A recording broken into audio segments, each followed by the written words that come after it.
ఒక దేశంలో స్త్రీ పురుష సమానత్వం ఎలా ఉంది అనే దాని మీద ఆ దేశం యొక్క ప్రగతి ఆధారపడుతుంది. ఏ దేశమైనా సరే కేవలం ఒక్క వర్గమే బాగుపడితే ముందుకు వెళ్ళలేదు. అదేవిధంగా మనం చూస్తే స్వామి వివేకానంద ఒక మాట అన్నారు, ఒక పక్షి ఒంటి రెక్కతో ఎలా ఎగరలేదో అదేవిధంగా కేవలం ఒక గ్రూప్ లేదా ఒక లింగం అభివృద్ధి చెందితేనే దేశం ముందుకు వెళ్ళలేదు. అదేవిధంగా అంబేద్కర్ గారు కానీ కార్ల్ మార్క్స్ కానీ అందరూ చెప్పింది ఒకటే, దేశంలో మహిళల స్థితిగతులు చూస్తే ఆ దేశం యొక్క ప్రగతి మనకు తెలుస్తూ ఉంటుందని చెప్పి. గాంధీ గారు కూడా దాదాపు ఇలానే ఆలోచించారు.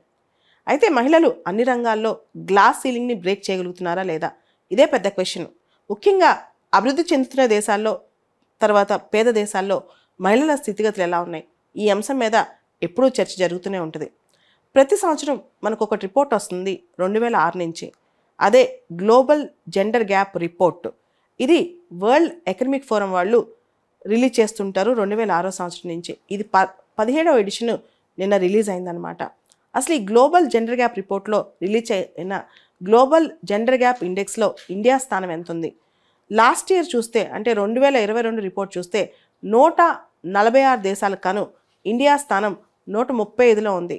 ఈ ఇయర్ రిపోర్ట్ చూస్తే 146 దేశాలకు గాను ఇండియా స్థానం 127వ స్థానంగా ఉంది. అంటే 8 స్థానాలు మెరుగుపడిందనమాట.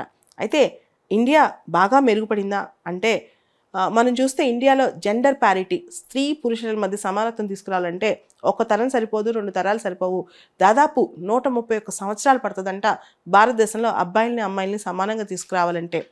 అయితే ఈ గ్లోబల్ జెండర్ గ్యాప్ రిపోర్ట్ లేదా గ్లోబల్ జెండర్ గ్యాప్ ఇండెక్స్ అనే సూచి దేన్ని ఆధారంగా తయారు చేస్తారు? ఫస్ట్ ఎకనమిక్ ఆపర్చునిటీస్, మహిళలకి ఆర్థిక పరంగా అవకాశాలు, వాళ్ళ యొక్క పరిస్థితులు ఎలా ఉన్నాయి. 2 ఎడ్యుకేషన్, విద్యాపరంగా వాళ్ళ పరిస్థితులు అవకాశాలు ఎలా ఉన్నాయి. 3 హెల్త్ కేర్, వాళ్ళ యొక్క ఆరోగ్యము వాటి విషయాలు ఎలా ఉన్నాయి.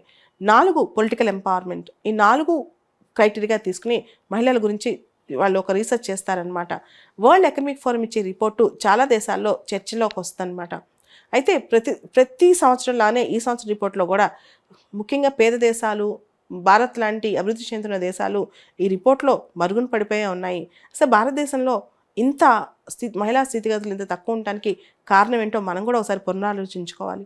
బిఆర్ అంబేద్కర్ ఒక మాట చెప్పారు, I measure the progress of the community by the degree of the progress women have achieved in that community. ఈ గ్లోబల్ జెండర్ గ్యాప్ ఇండెక్స్ అనేది 0 to 1 మధ్య కొలుస్తారనమాట. 0 అంటే పూర్తి స్థాయి అసమానతలు ఉంటాం, 1 అంటే పూర్తి స్థాయి సమానత ఉంటాం అనమాట. గత 14 సంవత్సరాలుగా ఒక దేశం టాప్లో వస్తుంది. అక్కడ 0.912 అంటే దాదాపు పర్ఫెక్షన్. 1 అంటే ఆల్మోస్ట్ ఈక్వల్ సొసైటీ. ఆ దేశమే ఐస్లాండ్. ఐస్లాండ్ మొదటి స్థానంలో ఉంటే నార్వే 2వ స్థానంలో, ఫిన్లాండ్ 3వ స్థానంలో, న్యూజిలాండ్ 4వ స్థానంలో, స్వీడన్ 5వ స్థానంలో ఉన్నాయి. మనం ఒకసారి భారత్ విషయానికి వస్తే 146 దేశాలు కాను మన స్థానం ఈ సంవత్సరం 127వ స్థానంలో ఉంది. పోయిన సంవత్సరం 135వ స్థానంలో ఉంది, ఆల్రెడీ చెప్పుకున్నాం. ఇక్కడ భారతదేశం 0 to 1 మధ్య కొలమానంలో 0.643 దగ్గర ఉందన్నమాట. అంటే దాదాపు 60% సమానత్వం సాధించాం. పూర్తి శాతం సమానత్వం సాధించాలంటే దాదాపు 131 సంవత్సరాలు పడుతుంది అనమాట. ఇంకొక దురదృష్టకరమైన అంశం ఏంటంటే మన సరిహద్దు దేశాలు బంగ్లాదేశ్, చైనా, నేపాల్, భూటాన్, శ్రీలంక, ఈ దేశాలన్నీ కూడా ఈ జెండర్ గ్యాప్ ఇండెక్స్లో భారత్ కంటే బెటర్గా పర్ఫామ్ చేస్తున్నాయి. ఒకే ఒక్క దేశం మనకంటే వర్స్ట్గా పర్ఫామ్ చేసిన దేశం పాకిస్తాన్ అనమాట. ఈ జెండర్ గ్యాప్ ఇండెక్స్లో మనకు తెలుసు జెండర్ గ్యాప్ ఇండెక్స్ 4 క్రైటీరియా ఉంటుంది.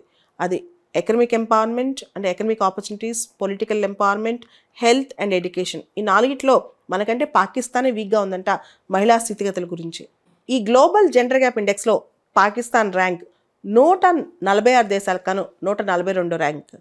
ఇకపోతే భారతదేశంలో ఈ 4 క్రైటీరియా ఉన్నాయి కదా, education, political empowerment, economic empowerment, health care.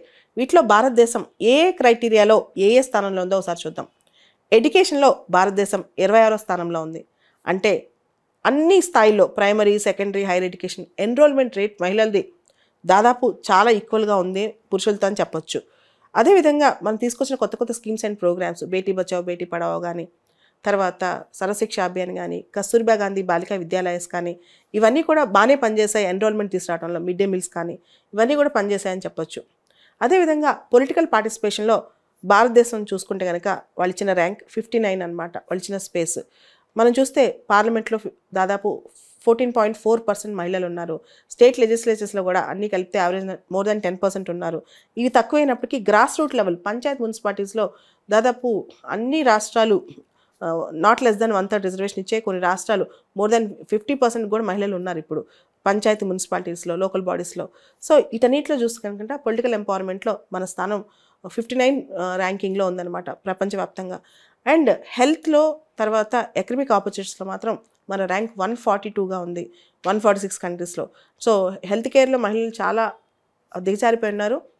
ఆర్థికపరమైన సమానత్వంలో మహిళలు దిగజారిపోయినారు. దీనికి ప్రధానమైన కారణం మనకు తెలుసు, హెల్త్ కేర్లో మహిళలు ఫ్యామిలీలో లీస్ట్ ప్రయారిటీ. వాళ్ళపైన స్పెషల్ ప్రోగ్రామ్ చేయాల్సిన ఆవశ్యకత ఉంది, స్పెషల్ ఇంటర్వెన్షన్స్ రావాల్సిన ఆవశ్యకత ఉంది.